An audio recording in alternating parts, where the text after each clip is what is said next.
Hey everybody, it's Ryan here. I wanted to talk about squatting with knee pain, how to work around it, how to teach a client how to squat that has had knee surgery. In fact, this video is inspired by my best friend who had knee surgery not that long ago and is suffering through rebuilding his glutes, hamstrings, and lower half and is afraid to. So I thought I'd make a tutorial video, but there's a lot of people out there, including myself, that suffer with knee issues that sort of affect the way they lift, and sometimes when something doesn't feel right, you're afraid to push yourself 100%. So kind of what I want to talk about is sort of the shin angle. That's basically where I start everything when I train a client, is I want to see a client be able to sit their hips back. Now a lot of the time clients are not able to sit back enough because they'll lose their balance, their ankles will come off the ground, their knees will collapse, their ankles will collapse. And kind of what we're trying to do is get the shin as vertical as possible. And the reason why you're doing this is this takes away from shearing at the knee joint. And it forces the hamstrings and glutes to kind of fire a little bit harder. And then having the box at the bottom makes it a little bit easier for the body to essentially not be so hard on the knee. And also have balance so that you're not afraid of falling back. So here I'm doing some squats with my shoes off so that you can see my arches on my feet. You can kind of see how there's a clear arch on both feet. You might be able to notice at the left side or on your right hand side where the 2 is, there is there's a better arch. Now I brought my feet closer in just to demonstrate what I would do if I wanted to simulate a leg press. That way I get more quad involvement. Now here, again, continuing more with box squats, keeping the shin as vertical as possible. They're basically parallel to one another. And in order to do this, you really have to pitch forward. Pitching forward engages more of your hamstrings and glutes. And here you can see a little bit close up of my feet and ankles. Now I want you to pay attention here because this is sort of what I look for when I train a client and when I basically make sure someone doesn't injure themselves or something that they need to kind of be aware of, because not everybody has really great body awareness. So here I'm going to purposefully collapse my ankles and collapse my arches. Right there you can see how the arch disappears on the right foot, whereas on the left foot there's still a little bit of an arch because that arch is stronger. Now it's collapsing. Now I'm going to push my knees out and put more weight on the outside of my foot to create that arch. And you'll see it in just a second here. And there you go. So pushing the knees out. And it's not so much the knees out. It's really more about getting your feet and then sort of twisting into the ground. It doesn't necessarily mean you have to overly do this. It's really more about maintaining an arch. It's about maintaining the arch. So you don't have to exaggerate by pushing your knees way out like Kelly Starrett does. It's really more about a cue to make sure that you have the right pressure points in your feet, because a lot of the time we have a lot of people out there have very tight ankles, very weak feet that make it difficult to feel what they're supposed to feel. And essentially the best cue is knees out. That's not for everybody though. If you're a more advanced lifter, you have to realize that everyone's cue for what they need to change will differ, but this is more of a principle that you need to pay attention to, and that is a supported, stable foot. So now I'm going to put my shoes on so that you can sort of see what I see, or I'll describe to you what I look for when it comes to the ankles and paying attention to people's feet. And if you're a coach or you've been training for a little while, it's pretty obvious to see in a lot of people. Now here, my ankles are not collapsing. I'm staying fairly neutral. Now you can actually the ankle will start to collapse in just a little bit. It's really hard to tell, but now it's starting to collapse, and it's sort of this section of the bone. If you look from above, you might not be able to see too well from this angle, but what you're looking at is that bone right there that I'm pointing to, where that section of the inside of the foot is pointing towards the ground. Some people will have more of a collapsing bone than others. In this case, now I push my knees out. You can see the angle of the shin change a little bit. And what's happening is I'm keeping the shin vertical, and I'm also trying to kind of roll out on my pinky toes. But what's important, even though I'm rolling out on my feet, it's important that those sections I just pointed to, which is the big toe and the pinky toe, the big toe needs to stay on the ground.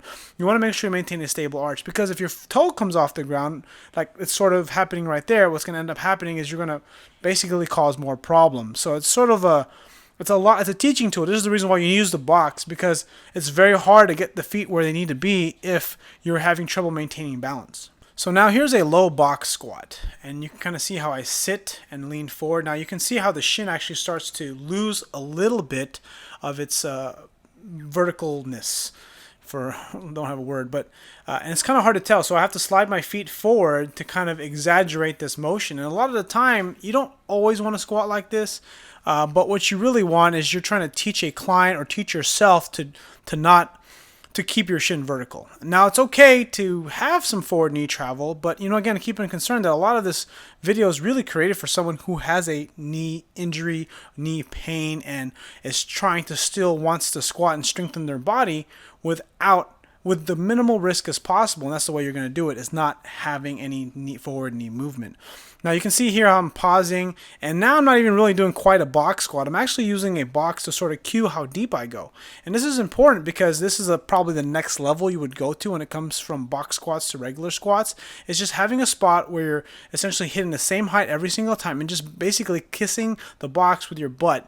That way you can learn to balance your feet and not depend on falling down. Because see, this is fairly low. I'm going below parallel, and a lot of people can't do this without losing their balance. They don't know how to push their knees out. They don't have a stable arch, and their feet collapse. The arches collapse, and their knees collapse inwards. And a lot of the time, for some people, they might have pain. They might have some grinding sounds. They might have some discomfort.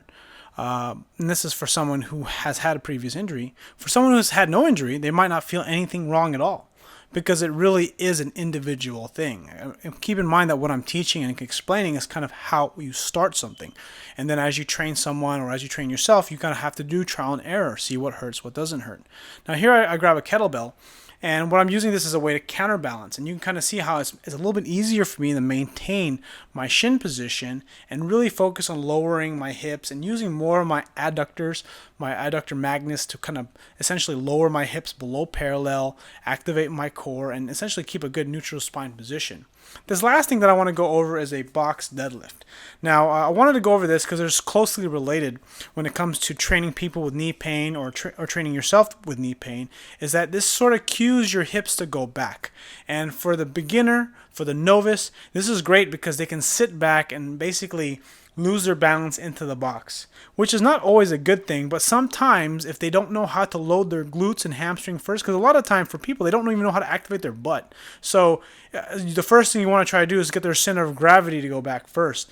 And this is just a teaching tool. This is not something that I necessarily use for everybody. But it's a great tool because, I mean, if you've ever had knee pain after deadlifting, which I've had in the past, it's probably because you have too much forward knee movement and you have a pre-existing injury or a pre-existing problem or imbalance.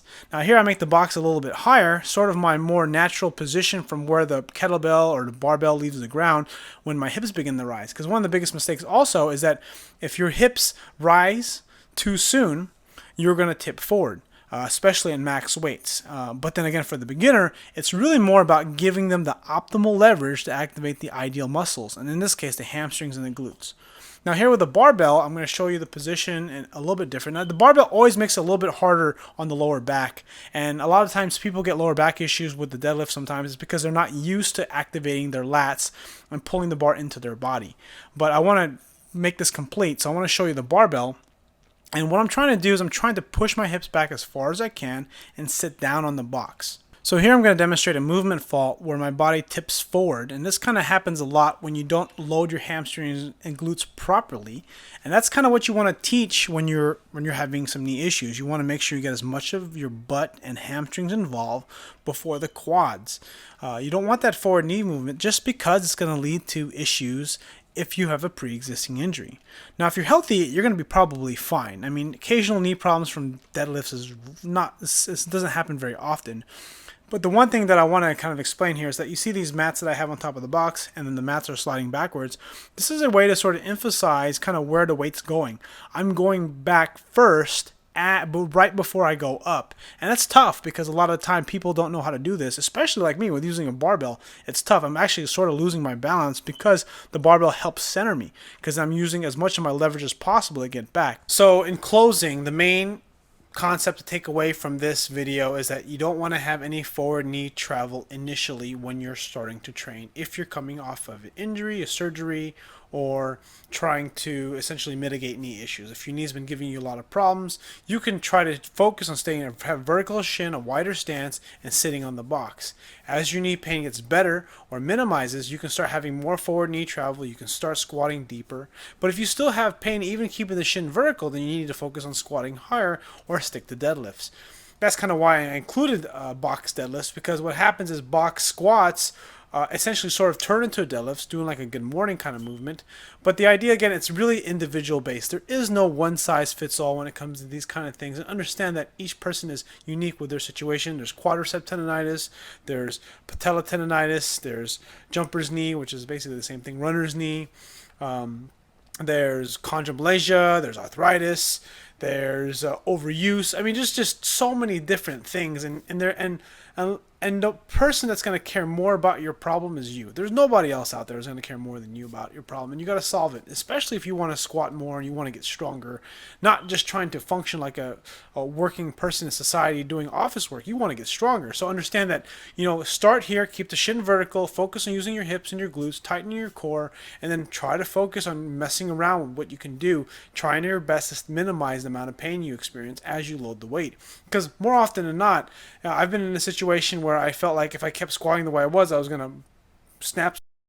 So what I ended up doing was I just ended up just scaling back just a little bit by doing box squats or squatting higher, or even I've said before, doing sumo deadlift sort of instead, or kind of in addition to, because it seems like under load, my knee bending forward or bending at all too deep does give it some issues. So if this video helped you, please click like. If you know someone that has a knee issue and you think this video would help them, or maybe another trainer out there or coach that's trying to learn more about personal training and coaching others, this would be a great tool to help other people that have knee issues. This is my process. There's more to it, but I figured this would be a good way to kind of start off some really good informative videos. Click like if you haven't already. Subscribe if you're not a subscriber. Share the video, and I'll see you guys on the next video.